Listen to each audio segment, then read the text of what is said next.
It's our pleasure to be here. We're thankful for the invitation. I was thinking that I spent 31 years at the University of Connecticut, just down the road from UMass. And when I was a very young assistant professor, I met George Trace for the first time. And it's been a long time since that initial meeting. Today we're going to talk about the impact of the University of Nevada, Las Vegas on the Southern Nevada economy.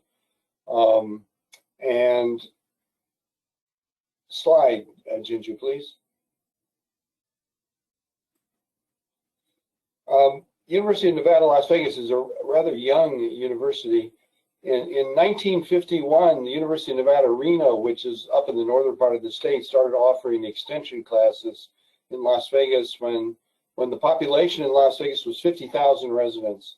In 1954, the regents of the university system established a two-year school, Nevada Southern, in Southern Nevada. And in 1957, the first classes were offered on the new campus on Maryland Parkway. In 1964, they had their first commencement and graduation of Nevada and Southern.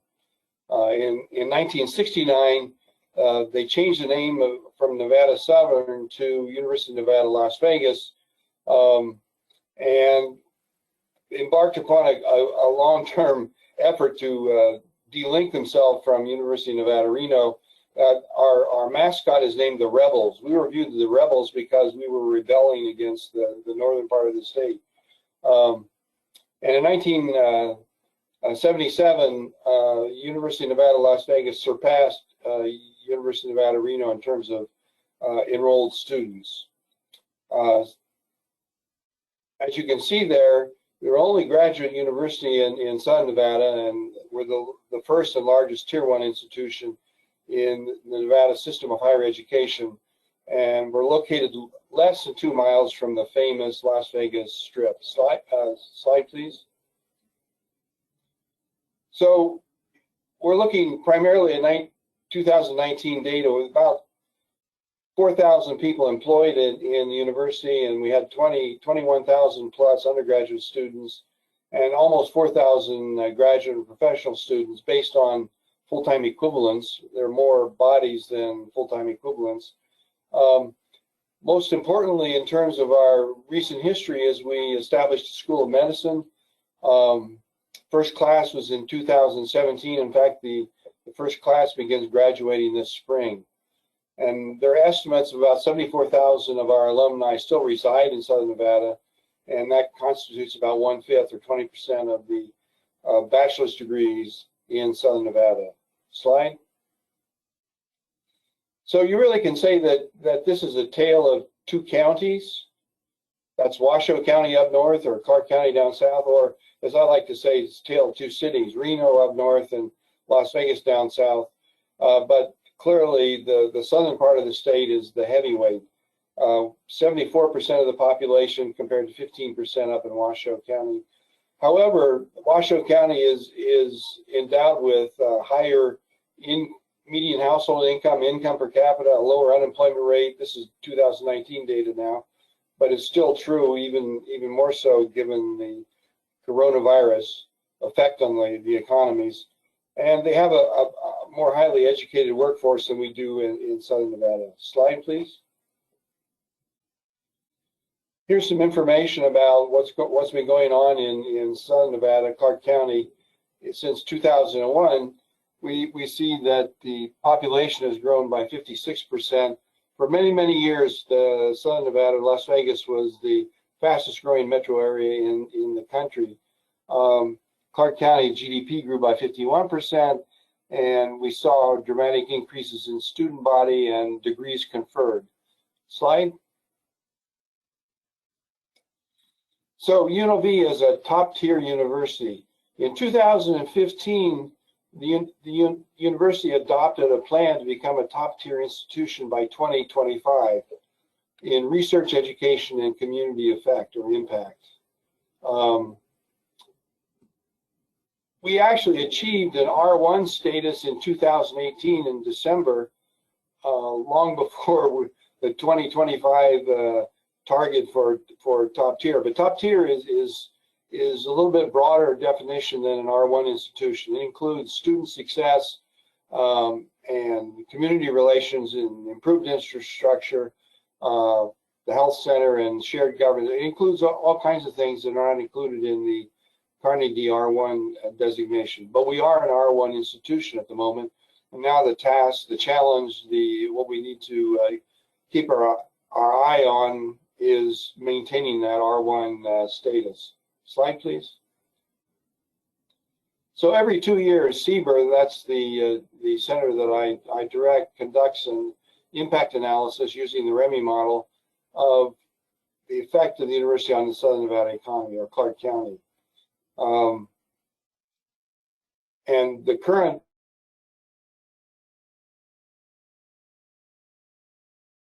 team, but this time around, this is done for the president's office, and the president's office asked for an additional part of the study to look at what the effect would be by 2025, assuming that we reach top tier university status by that point in time.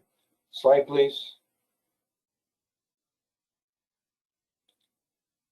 Slide, please.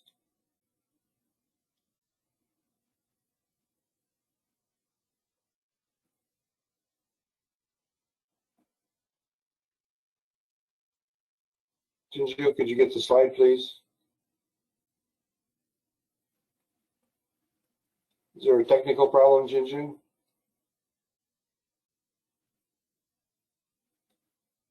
Well, it appears she's now been marked as offline. So unfortunately, her internet connectivity may have temporarily dropped. Could I replace it? Oh, there we go. There we go. Okay. So. Okay, I think I lost internet connection. Okay. So is it this right slide? Yeah, yes. You're good, Jinju. Thanks to your wonderful association there. Sorry. So the economic activity that we're going to look at includes university expenditures, student expenditures, and visitor expenditures, and then the multiplier effects that spill out from those expenditures. We're using the REMI PIV version 2.4 and updated with the national level forecast. I think that was issued in September. Slide, please. So the two largest components of the university in terms of economic contribution are compensation and benefits at 68.9% and supplies and services at 19.7%. And for this particular go-around, we've been trying to adjust. It actually happened 2 years ago as well, trying to integrate the School of Medicine, which is in process. They broke ground for a new building recently, so we had to add on top of existing data. We had what data we could cobble together for the School of Medicine. So that was like $37.5 million that we had to add into the process. You want to go back just a second? Okay, so we're assuming 85% of the university spending on goods and services remained within Clark County or Southern Nevada. Now you can slide. Go slide, please. Okay, so we have undergraduates with Nevada residents at 59.4%, and undergraduates without Nevada resident status at 18.1%, and graduate and professional students at 22.5%. And we're making the assumption that 68.7% of the nearly 70,000 students would leave Clark County without UNLV. So if we take UNLV out of the county, what do those students do? Most of them leave. About 70% we're assuming leave. We're trying to be fairly conservative in our assumptions. Okay, slide. So on visitors expenditure, we know that Las Vegas is heavily dependent on leisure and hospitality and visitors. We're located, as we said earlier, about 2 miles from the Strip. On campus, we have the Cox Pavilion and Thomas and Mack Center. Off campus to the east, we have Sam Boyd Stadium, which was where we used to play football games when we played football games. But we had several games being played there this year from colleges outside of Nevada. I'm trying to remember. I think it was New Mexico that was playing there. Overall, we had more than 1 million in attendance, and we're assuming 15% of the university-related events come from outside, and 80, well, it's covered. I forget what the number is 80 or 85%. I think it's 80%. All other event attendees from out of town. The Las Vegas Convention and Visitors Authority does an annual survey of visitor spending, where they look at how much is spent on hotel and on food and beverage and shopping and gaming and all these various categories. And we're using their data to come up with our estimates of spending by visitors. Okay, I think I'm going to turn it over to Jinju to talk about the results. Okay, thank you, Dr. Miller. Hi, everyone. I'm Jinju. So I want to thank Dr. Miller for the first half of our presentation. I will now continue with the second half of the presentation, which will primarily focus on the result of the simulation and our conclusion. To start off with, I'll talk about the total estimated private spending by UNLV in the fiscal year 2019. As Dr. Miller explained earlier, we have 4 main expenditure by UNLV. These 4 main expenditure by UNLV include university demand for goods and services, which was $177 million, university employee compensation, $512 million, student expenditures, $265 million, and visitor expenditures, $484 million. Everything together, the total estimated expenditure in fiscal year 2019 were $1.4 billion. So we input this number into the REMI model, and that the output is shown on the screen. So we estimate that UNLV supported Southern Nevada economy in 2019 in terms of employment, economic output, and personal income. There are more variables in REMI model, but we just chose this to show these 3 variables. So what we estimated that UNLV supported 19,400 jobs in 2019 in the region. And UNLV generated about $2.4 billion in the region, including $1.4 billion direct spending. And we also contributed to the personal income in the region, about $1.2 billion. As Dr. Miller explained earlier, we launched an initiative to become a top-tier institution by 2025. And we're requested by the school to estimate the impact of UNLV as a top-tier institution. So the screen showed what they gave us, the number, the projection. UNLV plans to increase its student enrollment by 9.1% and plans to hire an additional 293 employees to support students. In addition, UNLV SOM, which just started 4 years ago, and then now they have a small facility, and they plan to expand to meet local health demand. They told us they expect to increase their employment by 25 to 50% or more by 2030. And it also planned to expand the class size once the new building construction is completed. So we have an incremental spending from the UNLV from 2021 to 2025. And then we input this number into the REMI model, and then the output is shown on the screen. So the left side, this is the output due to the UNLV's incremental impact. So if you can see, as you can see, overall, this extra spending will bring an additional $213 million to the community, and which will generate about 1,500 jobs by 2025. Okay, so we have an actual spending by UNLV in fiscal year 2019. And we also have incremental spending by UNLV from 2020 to 2025. And we combine together and input this number into the model. And then the output show on the screen.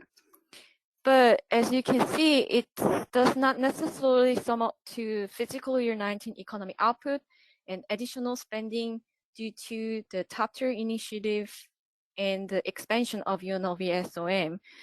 It is because, as we know, REMI is a dynamic model, not the static model. So this screen shows the UNLV impact as a top tier university. So we aim to become a top tier university by 2025, and our incrementals, we expect we will support about 19,500 jobs in the region by 2025, which is about 100 additional jobs from 2019. And we also expect UNLV will generate about $2.7 billion in the region, which is about 260 million of additional economic output from 2019. And we also expect that UNLV will support about 1.5 billion of personal income in the valley. So, okay, due to the time constraint, I'll skip the next 3 slides, which are about UNLV alumni and qualitative impact. If you would like to learn more about this topic, you can read our report on our website at seaver.unlv.edu. Okay, let's skip this. Okay, let me briefly explain the conclusion. So UNLV generated about a total of $2.4 billion of economic impact in the Southern Nevada during 2019. That is, UNLV's economic impact ratio for 2019 was 10.3, which means that for every dollar of state appropriation, the university generated an additional $10.3 in the economic activity in Southern Nevada. And as you learned, UNLV as a top tier university, we expect it will generate about $2.7 billion of economic activity by 2025. And more importantly, I think our number is conservative. It's because it does not include the numerous positive qualitative or alumni impact of UNLV on Southern Nevada. Okay, thanks for listening to our presentation. I apologize if we went a little over the assigned time. I hope this presentation was useful. If there are any questions, we will gladly answer them in the Q&A section. Thank you. Thank you, Stephen Yolanda. That was perfect. Next up, Yolanda Nabors will be presenting, and Tobias is going to host the slides. Thank you. Thank you very much. My name is Yolunda Nabors, and I am senior lecturer at Tennessee Tech University. And so this will be the footprint analysis of Tennessee Tech, case of 2018-2019 academic year. Next slide, please. So right now, I would like to give you a quick view of where Tennessee is located, or not Tennessee specifically, but Cookeville, Tennessee is what I mean to say. So Cookeville is seen as a micro-metropolitan city, and it's located in the Upper Cumberland area of Tennessee, so Middle Tennessee. And the Upper Cumberland, it consists of 14 counties, and majority of those counties are rural areas. Putnam County is the largest, and that is where the city of Cookeville is. And so Cookeville serves many rural counties, and we have a lot of people that will commute into Cookeville to work, to shop, or also just to play, so to speak. And so Cookeville serves as that hub. And just to give you even more reference as to where we're located, we are 1 hour east of Nashville, but an hour and a half west of Knoxville. So that hopefully gives you some idea of where we're located right now. Next slide. All right, so this study will analyze the university's economic footprint during academic year 2018-2019. So I measure the complete extent of the institution's regional economic effects. TTU contributes to the Tennessee economy through its staff, students, activities, and capital investments. The effects on the economy yield observable impacts on employment, GDP, output, and personal income. And those are the indicator variables that I've chosen to use to gauge the health of our economy, both in the Upper Cumberland as well as the state of Tennessee. But for the purpose of this presentation, most of my references will be towards the impact that Tennessee Tech has upon the state. So to prepare the study, data was collected on university employment and revenue, graduate records, auxiliary, athletic revenues, and construction expenditure. The auxiliaries consist of on-campus bookstore, housing, food services, vending, post office, and wellness facilities. And so to account for real changes from baseline, this study will report a 5-year average spanning from 2021 to 2025. Do note that years 2018, 19, and 20 are not included in the impact results to allow for the annulment of residual effects from the introduction of the university to the region, because I am performing a counterfactual impact analysis. So we're introducing the university to the region. Next slide, please. The inputs required for the model simulation were acquired from various departments of TTU. Much of the data were directly entered in REMI without manipulation. And for this economic analysis, we make an assumption that we assume no growth in input variables, which reduces the likelihood of overestimation. And the second note that I would like to mention is that the employees of TTU earn different wages on average than the baseline wages of the model. Therefore, wage bill differences between TTU employees and those employed in the same industries within REMI's baseline economy were determined and entered in the model. The resulting figures, which you can see in the table, were used to adjust relevant wages and salaries in the simulation. So as you can see in this table, we have the wage bill adjustments input in the model for each employment type. So we have them according to the NASIX code, management of companies and enterprise. This is university administrators. Educational services, that category there represents the faculty of the university. Administrative and support services represents clerical staff and so forth. And then you see educational services again, and this time it represents GAs as well as adjuncts. The salary and wages of those employment types are very different from that of faculty. And then lastly, professional, scientific, and technical services are just that. So you can think of your computer technicians and so forth.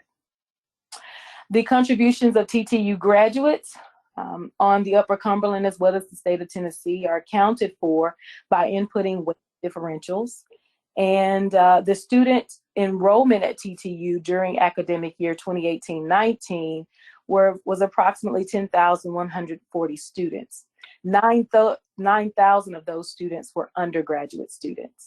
To account for their expenditure, I used the cost of attendance estimates for each of these groups separately, and also looked at in-state versus out-of-state and international students and so forth, and accounted for the different costs of the groups.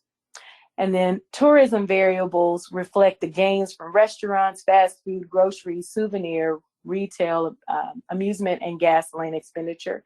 And I captured some estimates for those categories when I have conducted a sporting events impact here in Cookeville. And so I was able to use those estimates in this study.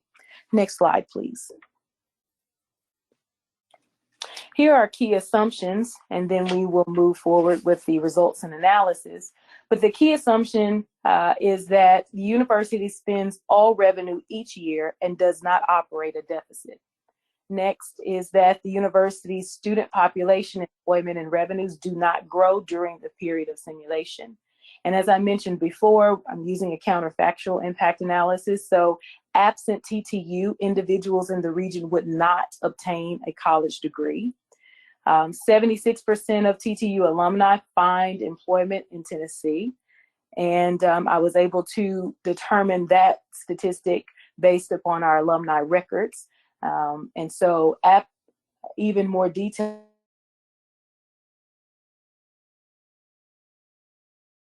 in the state of Tennessee, but outside of the Upper Cumberland. And so in the coming slides, you will notice that when graduate effects or alumni effects are accounted for, it is a dramatic difference between the figures represented in Tennessee versus that of the Upper Cumberland area in itself. Approximately 34% of undergraduates acquire off-campus housing.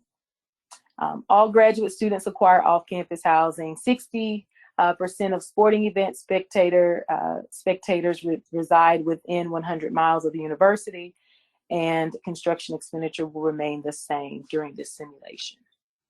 Okay. All right, next slide, please. So our results. And so I've just included the overall or the total results here. And so you'll see that the top table has the results for Tennessee region, and the bottom table has the results for the Upper Cumberland. The economic footprint of Tennessee Tech University, meaning its contributions to Tennessee, are per annum gains in employment of 7,500 jobs, $749 million in GDP, and output gains of 1.2 million, and approximately $363.6 million in real disposable personal income. These gains include the per annum increases of the Upper Cumberland, so they should not be seen in addition to, but they actually encapsulate that of the Upper Cumberland region. With graduate effects, the employment increases to 13,924 and GDP rises to $1.6 billion yearly. And I'd like to demonstrate the differences of the inclusion of graduate effects and that without. As we all prefer conservative figures, I like my administrators to see that without the graduate effects, we have more of a conservative figure, and it's very realistic, I believe, as well as with the graduate effects, but they drastically increase the overall impact of Tennessee Tech within the region. It almost doubles in each of the figures. And so I like to represent both with and without the alumni figures represented. Next slide, please. This regards the changes in personal consumption expenditure. And so due to the increases in employment and wages, you end up with demand for consumer goods rising, which is causing an induced effect. And so the industries most impacted by the consumption expenditure are housing, healthcare, recreation, and other services. Okay. All right, the next slide, please. And then finally, I would like to look at the employment gains. So the university generates employment impacts in each region and is exhibited by gains in industry sectors of the economies. The impact on employment is determined by direct, indirect, and induced effects. Direct effects consist of university employment and estimated graduate employment shares in the regions. The graduate effects were spread across industries according to the employment shares of each industry. Indirect effects are primarily observed in employment sectors such as retail, trade, construction, administrative and support services, professional and technical services. Induced effects on jobs in Tennessee region comprise retail, trade, accommodation, food services, healthcare services, and construction. And the sum of the indirect and induced effects in Tennessee yield the per annum gain of 8,250 jobs created apart from the university and graduate employment. So the total average private non-farm employment would be 12,457. The employment gains of Tennessee region are mainly found in sectors such as construction, manufacturing, retail, trade, and real estate. So these results are similar to that in the Upper Cumberland region. Again, these are going to be the private employment, so does not include government employment figures. And next slide. Any questions? Thank you.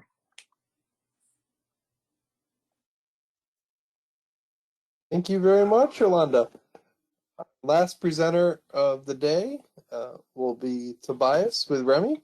Tobias, please take the floor. Thank you, Chris. So let's get that up and running. Okay, so I am one of REMI's economic analysts, and I will be presenting on President Joe Biden's proposal to have tuition-free, state-supported community college. I'll go over sort of the broad outlines of the plan, some of the general context.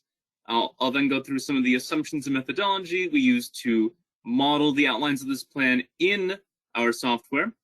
I'll quickly go through 3 different scenarios that might impact different ways this policy could play out, and then I will just some initial conclusions before moving on to this session's question and answer. So President Joe Biden and his wife, who is herself an educator, have pushed a broad swath of education policies, tuition assistance, K-12 reforms, but today we're going to focus on free community college. Now, Biden's plan is for the U.S. government to entirely pick up the tab for tuition and have it be accessible to all, with 75% paid for by the federal government and 25% supported by state and local governments. For this, we'll be using a national PI Plus model with 8 Bureau of Economic Analysis economic regions covering the entire country, looking at a 10-year period from 2021 to 2030.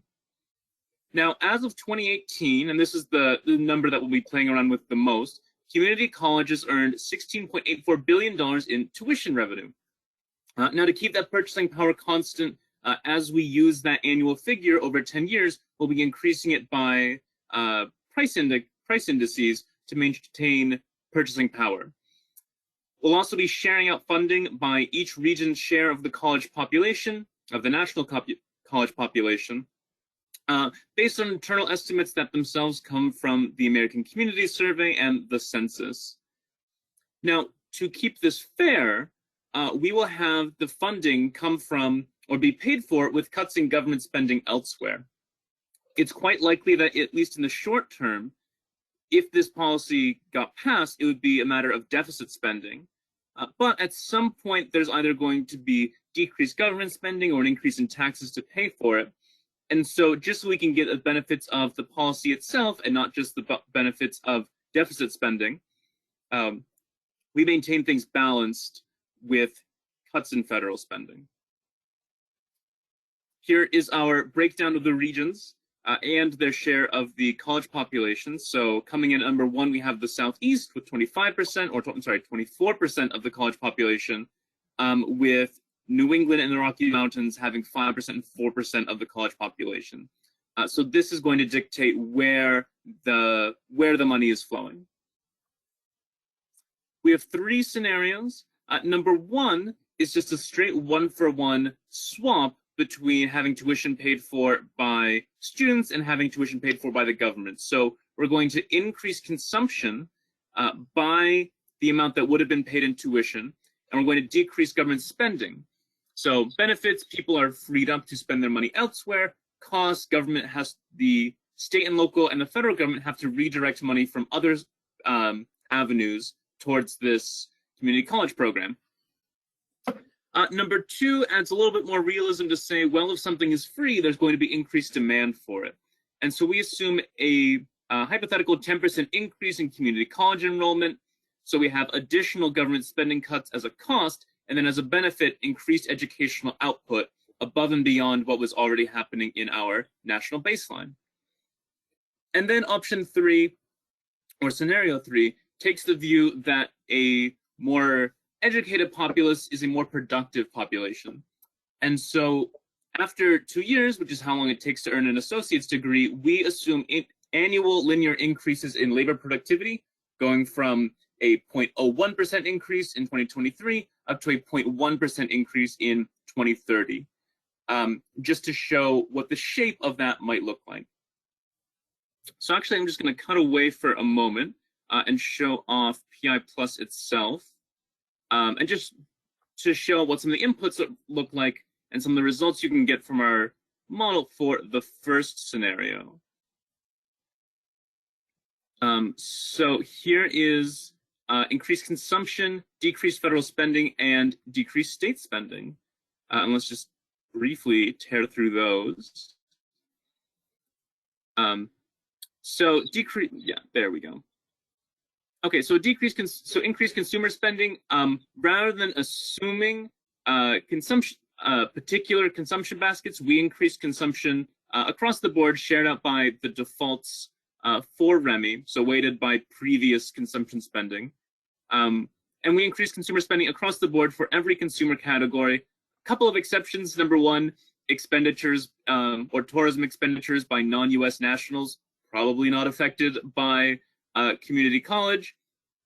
And number two, higher education, on the assumption that people who are spending, people who are attending community college are not at the same time spending on a four-year program, that they're mutually exclusive. But otherwise, everything else, utilities, transportation, we increase those across the board.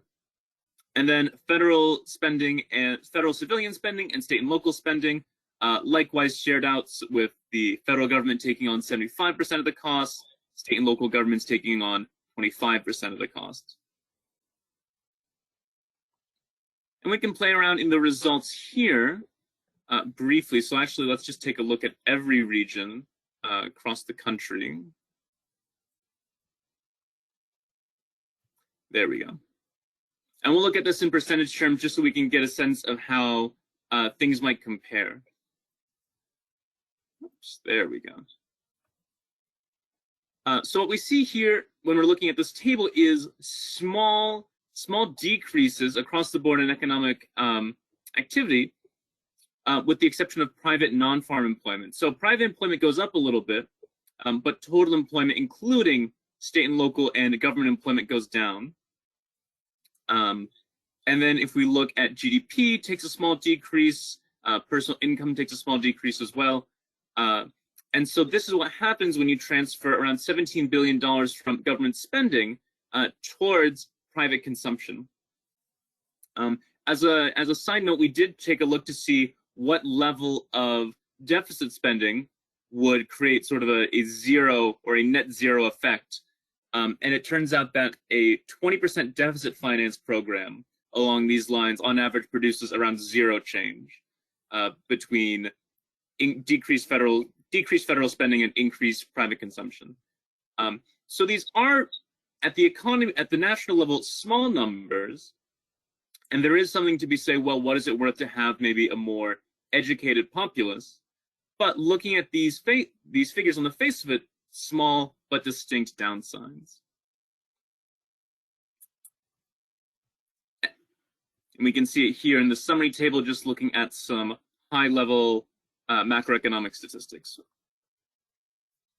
Again, small decreases, 0.02%, 0.03%, but negative.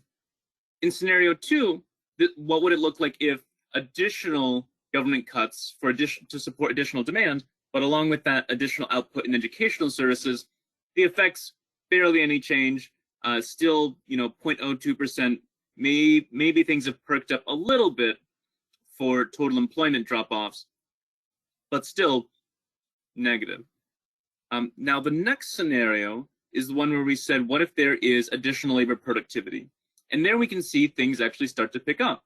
So GDP becomes positive, or there's a positive change in GDP from 2024 onward. And keep in mind that all of these are differences from our baseline national forecast where nothing had changed. So these are all relative figures. So GDP becomes positive, total employment becomes positive, and even by the end, personal income, which had seen the biggest drop out of these three categories, starts to become positive towards the end.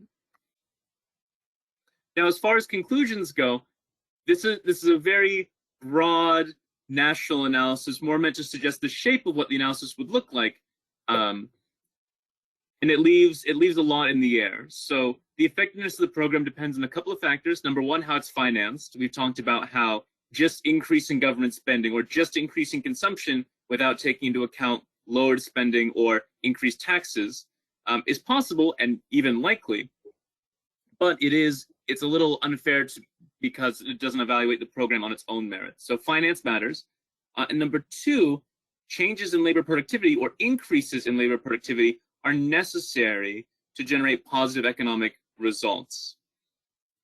Now, there are some signs that you could get large changes in labor productivity because according to the American Community Survey, 28% of adults ages 25 or older have a high school degree as their highest form of education, highest level of educational attainment. At the same time, according to the census, those who hold an associate's degree earn about 33% more over the course of their lifetime than those who hold a high school degree. So we have a large swath of the population that is eligible to earn an associate's degree, and there are marked differences in wages between those who hold an associate's degree and those who hold a high school degree. So assuming that wages are commensurate with productivity, there is a good chance for substantial change here. Of course, whatever happens, this is going to be a long-term investment that needs to be studied closely and over the long haul. This is not going to be a short-term silver bullet that is going to necessarily yield dividends in 3-4 years during Biden's term. But 10 years down the line, 20 years down the line, it might start to make a difference for American workers and some elements of America's educational standing relative to the rest of the nation.